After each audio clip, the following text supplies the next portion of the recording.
Hello friends, welcome to Navi education.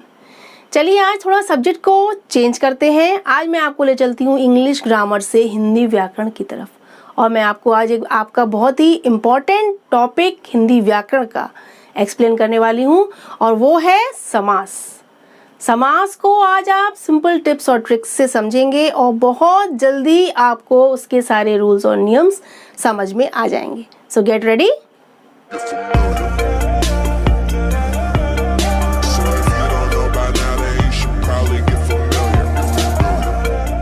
चलिए आज समझते हैं समास। समास को इंग्लिश में कहते हैं कंपाउंड, यानी जोड़ना। समास में क्या होता है? शब्दों का मेल होता है। ठीक है, आपने संधि समझी थी। संधि में क्या होता है? वर्णों का मेल, यानी स्वर और व्यंजनों का जब मेल होता है तब वहां संधि होती है। और यही डिफरेंस है संधि और समास में। समास में क्या होता है? स्वर व्यंजनों का नहीं, समास में शब्दों का, शब्द यानी पद, शब्दों का मेल होता है। दो या दो से अधिक शब्दों का या पदों को जब हम जोड़ते हैं उनका मेल होता है, उसको हम समास यानी कि कंपाउंड कहते हैं। देखिए, दो या दो से अधिक पदों या शब्दों के मेल को समास कहते हैं। ठीक है, अब जैसे इस रूल को आप एग्जाम्पल समझिए। आपका है जैसे भाई बहन, ठीक है, ये आपके दो शब्दों का जोड़ है, भाई बहन। तो ये क्या कहलाएगा? समास यानी समस्त पद। ये जुड़ा हुआ शब्द है तो ये समास हुआ, इसको हम कहेंगे समस्त पद, क्योंकि इसमें जो दो पद हैं, पहला वाला पद है ये क्या कहलाता है? पहला पद कहलाता है पूर्व पद, और बाद वाला पद कहलाता है उत्तर पद। ये आप ध्यान रखिएगा कि जो समास करने में जिन पदों को जोड़ते हैं हम, उसमें पहला वाला पद होता है वो कहलाता है पूर्व पद, और बाद वाला पद जो होता है वो कहलाता है उत्तर पद। इन दोनों को जोड़ के जो शब्द बना है वो कहलाएगा समस्त पद, यानी समास हो गया वो, है ना, जुड़ गए वो शब्द। तो इन्हें कहेंगे हम, क्या कहेंगे इन्हें? समस्त पद। क्लियर हुआ? और जब इनको हम अलग अलग करते हैं, इनका विग्रह करते हैं, ठीक है, तो वो कहलाता है समास विग्रह। और ये जो विग्रह किया जाता है इसको अलग अलग तरीकों से किया जाता है, और उसी के अनुसार इसके भेद पहचाने जाते हैं। जैसे आपका है भाई बहन, जैसे आपका समस्त पद है, समास है, शब्द है, दो शब्दों का जोड़ है। इसका हम जब विग्रह करेंगे, इनको अलग अलग करेंगे, तो हम क्या बोलेंगे? भाई और बहन। हमने इसमें और लगा के इस समस्त पद को, इसको विग्रह किया है, तो ये बन गया समास विग्रह। क्या बन गया? समास विग्रह, यानी समस्त पदों को अलग अलग करना। ठीक है, या सामासिक विग्रह या समास विग्रह, कुछ भी कह लीजिए। अब इसमें हमें और सूटेबल लग रहा है ना, भाई और बहन। ऐसे ही देखिए देवालय। अब इसका अगर हम विग्रह करेंगे तो क्या बनेगा? देवों के लिए आलय। आलय माने होता है घर, है ना। देवालय, देवों के लिए आलय। इसमें और सूट नहीं कर रहा है, इसमें के लिए जो बीच में हमने जोड़े हैं शब्द, ये सूट कर रहा है, यानी कि इसका विग्रह अलग तरीके से हुआ है ना। अब देखिए शोकाकुल, यानी शोक से आकुल, यानी व्याकुल। अब शोक से व्याकुल में से को जोड़कर इसका विग्रह बना है ना, यानी इसका भी विग्रह अलग तरीके से हुआ है।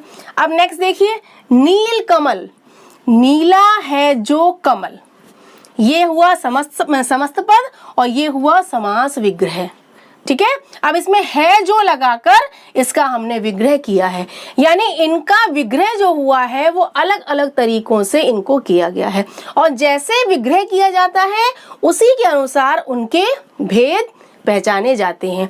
अब आपको समास समझ में आ गया होगा, समस्त पद समझ में आ गया होगा, समास विग्रह समझ में आ गया होगा। अब आप समझिए कि समास के भेद कितने होते हैं। इनके विग्रह के अनुसार ही इनके भेद होते हैं। ठीक है, तो समास के आपके 6 भेद यानी 6 टाइप्स होते हैं। पहला होता है अव्ययी भाव समास। पहला कौन सा होता है? अव्ययी भाव समास, जिसको हम इंग्लिश में कहते हैं एडवर्बियल कंपाउंड। क्लियर? सेकंड होता है तत्पुरुष समास, इसे हम कहते हैं डिटर्मिनेटिव कंपाउंड। थर्ड होता है कर्मधारय समास, इसे हम कहते हैं एपोजिशनल कंपाउंड। फोर्थ होता है द्विगु समास, इसे हम कहते हैं न्यूमरल कंपाउंड। फिफ्थ होता है द्वंद्व समास, इसे हम कहते हैं कॉपुलेटिव कंपाउंड। एंड सिक्स्थ होता है बहुब्रीहि समास, इसे हम कहते हैं एट्रीब्यूटिव कंपाउंड। अब इन समासों को मैं सेपरेटली आपको एक्सप्लेन करूंगी, बहुत ही इजी वे में इनको मैं समझाऊंगी। आज आप फर्स्ट वाला समास समझेंगे, वो है अव्ययी भाव समास यानी एडवर्बियल कंपाउंड। पहला हम समास समझते हैं अव्ययी भाव समास यानी एडवर्बियल कंपाउंड। अव्ययी भाव समास में क्या होता है, इसका क्या मतलब होता है, इसमें जो दो पद होते हैं उसमें पूर्व पद यानी पहला पद अव्यय होता है।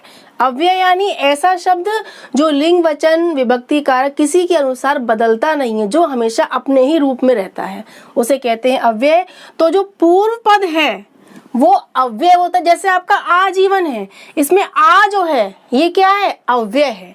तो पहला पद अव्यय होता है और प्रधान भी होता है। प्रधान यानी मेन, है ना।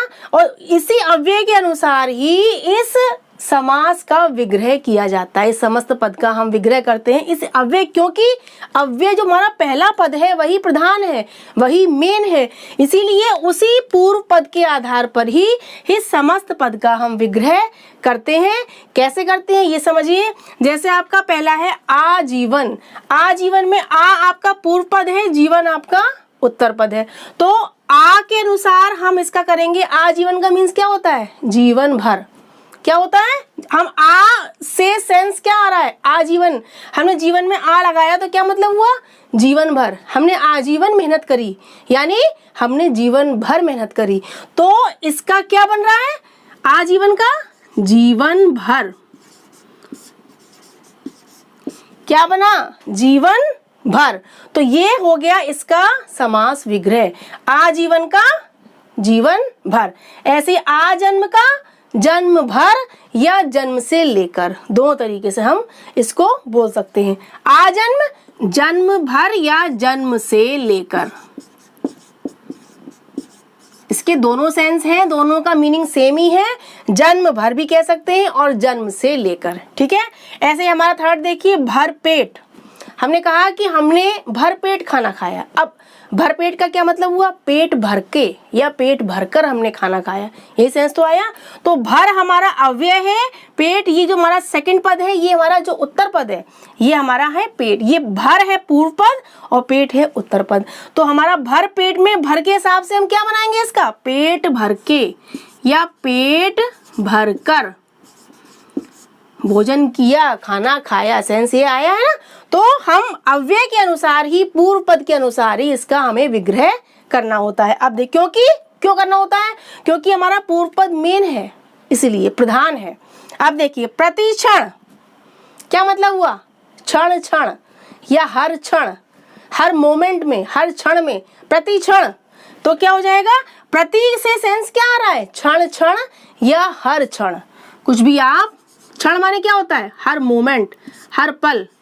तो इसका क्षण क्षण भी हो सकता है और हर क्षण भी हो सकता है, यानी हर पल, हर मोमेंट में। क्लियर हुआ। अब देखिए यथाशक्ति, इसमें यथा पूर्व पद है, शक्ति उत्तर पद है, यथा हमारा अव्यय है। तो यथा के अनुसार हमारा क्या बनेगा, यथाशक्ति यानी शक्ति के अनुसार, जितनी शक्ति थी उतना ही उसने काम किया। इसका सेंस ये हुआ, यथाशक्ति यानी शक्ति के अनुसार, पावर के अनुसार, शक्ति के अनुसार। इसका सेंस ये आया, हमने अनुसार जो लगाया, के अनुसार, वो हमने अव्यय जो दिया हुआ यथा, इसको देख के लगाया। ऐसे हमारा यथा विधि यानी विधि के अनुसार, यथा विधि, विधि के अनुसार। बहुत सिंपल है, आप उसके दोनों पदों को देखेंगे तो आपको उसका मीनिंग, उसका विग्रह समझ में आ जाएगा।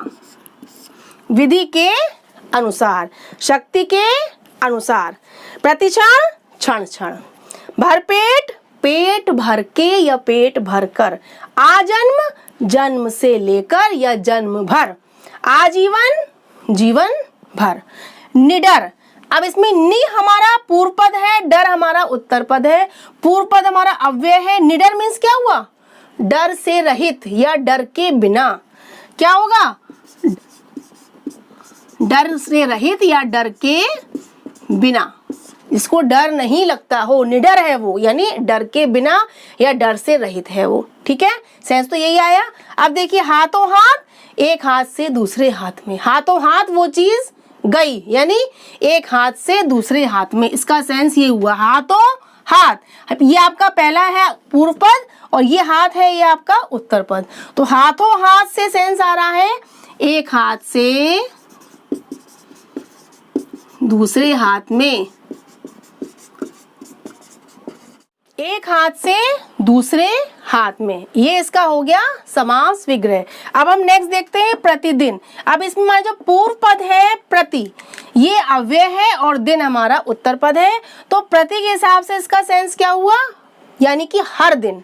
क्या दिन दिन या हर दिन, आप इसको हर दिन भी कह सकते हैं या फिर दिन दिन, कुछ भी कह सकते हैं, दोनों का सेंस एक ही है, प्रतिदिन यानी कि डेली, हर दिन। नेक्स्ट देखिए प्रति सप्ताह, यानी हर सप्ताह, हर वीक, है ना, तो इसका क्या हो जाएगा हर सप्ताह। हमने प्रति के हिसाब से इसका सेंस लगाया है। अब आपको अव्ययभाव समास के इन एग्जाम्पल से इस समास का कॉन्सेप्ट बिल्कुल क्लियर हो गया होगा। अब मैं अपनी नेक्स्ट वीडियो में इसके नेक्स्ट टाइप को बहुत ही इजीली एक्सप्लेन करूंगी। आज के लिए इतना ही, बाय बाय।